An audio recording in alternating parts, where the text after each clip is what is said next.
Bagaimanapun, dia telah melalui begitu banyak hal sehingga dia bisa acuh tak acuh terhadap kematian seperti itu. Billy baru saja pensiun dari tentara. Dalam perjalanan pulang, rekan-rekannya tertawa dan berbicara gembira. Semua orang memikirkan kemana harus pergi berkencan. Ganti kerugiannya, tapi Billy tidak punya rencana ini. Karena tunangannya ada di rumah menunggunya, dan anaknya baru saja lahir. Turun dari pesawat, setiap orang memiliki anggota keluarga yang menjemput mereka, tetapi dia tidak melakukannya. Meski begitu, Billy tetap menantikan kedatangannya di rumah.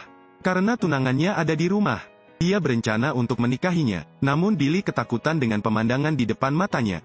Tidak hanya tidak ada seorang pun di dalam rumah, tetapi juga tidak ada perabotan yang tersisa. Dia mulai khawatir dan segera menelepon tunangannya. Pelanggan Anda tidak menjawab telepon, silakan tekan tombol untuk meninggalkan pesan. Tracy, kamu di mana? Bisakah kamu menghubungi saya? Aku mencintaimu. Bisakah kamu menghubungi saya? Billy terus menelpon lawan bicaranya namun tetap tidak ada yang mengangkatnya. Pulang ke rumah pada dasarnya adalah masalah perayaan. Namun yang menunggunya hanyalah lantai dingin. Keesokan harinya dia bangun, namun Billy masih belum menerima kabar apapun dari Tracy. Malam itu mereka duduk bersama. Kamu harus memberinya waktu. Dia tidak mau mengemas barang, kawan. Dia meninggalkanku. Billy pergi ke tempat tunangannya bekerja untuk mengklarifikasi semuanya. Dia juga menyiapkan pistol. Tunangannya masih bekerja, namun saat dia melihat Billy, ekspresinya berubah dingin. Kenapa kau melakukan itu? Tidak, jangan apa, tolong jangan seperti itu. Mengapa? Kita adalah akhirnya. Aku minta maaf, tapi ini sudah berakhir. Kami akan menikah. Anda harus pergi. Kemana kamu pergi? Harapan terakhir Billy hancur dan dia tidak tahan lagi. Ketika dia menarik pelatuknya dan menembaknya di pelipis, tidak ada rasa takut atau ragu. Menghadapi sengitnya peperangan, ia tetap berusaha bangkit. Namun kejadian ini menyebabkan dia pingsan. Dia mengalami badai peluru. Mendorongnya saat itu adalah dirinya dan anaknya yang baru lahir. Dia hanya ingin bertemu mereka lagi. Tapi yang menunggunya di sana adalah mimpi buruk. Tau Solo beberapa saat yang lalu masih asyik bermain game. Namun dia menghancurkan perabotan tersebut sehingga menyebabkan istrinya takut dan memanggil polisi. Tau Solo terlihat sangat normal, ia juga ingin memiliki anak bersama istrinya.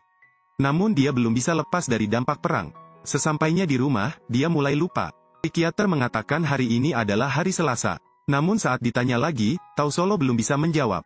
Dia sering melihat rekannya yang sudah mati. Awalnya itu hanya ilusi, tapi kemudian dia semakin kehilangan kendali. Brengsek.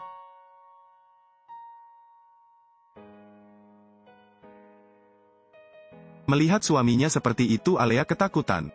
Kamu harus pergi dari sini. Saya minta maaf, cepat pergi dari sini. Untuk menstabilkan dirinya, Tau Solo menggunakan narkoba dan berhubungan dengan beberapa preman. Tau Solo mengirimkan barang kepada mereka dan menerima obat yang sesuai. Awalnya, kondisinya sedikit berubah. Hari itu dia pergi mengantarkan barang. Namun dia menerima panggilan telepon dari rumah sakit. Istrinya akan melahirkan. Tau Solo segera pergi ke rumah sakit. Melihat istri dan anak-anaknya selamat, batu yang ada di dalam dirinya akhirnya tersingkir. Melihat anak dalam pelukannya, Tau Solo tersenyum bahagia. Tapi dia menyinggung atasannya. Mereka ingin membunuhmu. Beruntung polisi datang tepat waktu sehingga Tau Solo sempat kabur.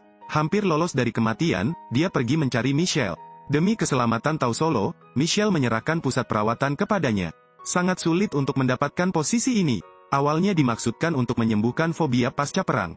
Tapi sekarang aku serahkan pada teman-temanku. Tau Solo melanjutkan pengobatannya. Namun Michelle selalu dihantui oleh mimpi buruk perang. Aku merasa sangat kesepian, temanku.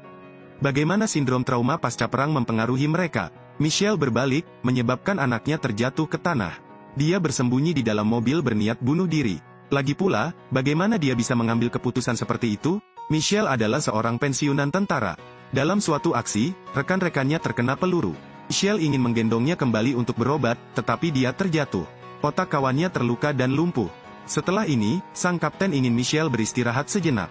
Juga secara proaktif bertukar posisi dengan Michelle. Namun karena dia, rekan satu timnya mendapat masalah.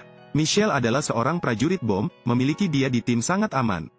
Namun ketika kapten menggantikannya untuk berpatroli, lalu dia menginjak bom. Jika kamu di sini, ini tidak akan terjadi. Michelle menyerahkan semua tanggung jawab pada dirinya sendiri. Sejak hari itu, rasa menyalahkan diri sendiri mengelilinginya setiap hari. Di hari pulangnya dia dari wajib militer, menghadap istri kapten, Michelle tidak berani mengatakan yang sebenarnya. Saya ingin tahu mengapa suami saya meninggal. Sersan Mayor, sindrom trauma pasca perang menyebabkan dia sangat kesakitan. Dia ingin mengakhiri segalanya, namun mengingat istri dan anak-anaknya, dia akhirnya menyerah. Sepertinya dia harus menghadapi semuanya. Keesokan harinya, Michelle pergi ke rumah kapten dan mengatakan yang sebenarnya. Dia mengubah posisiku, orang yang meninggal seharusnya adalah aku. Tapi itu bukan kamu, dia berharap kamu bisa terus hidup. Anda hidup dengan baik dan itu adalah penghiburan terbesar bagi suami saya. Akhirnya Michelle kembali ke rumahnya. Saat ini, dia mampu melepaskan beban di hatinya dan untungnya meraih tali penyelamat. Setelah menyaksikan kisah ketiga prajurit ini, mungkin kita akan merasakan emosi yang berbeda-beda. Billy memilih untuk menyerah, Solo memilih pengobatan, dan Michelle memilih untuk menerimanya. Tapi terimalah atau menyerah, tolong beri mereka waktu.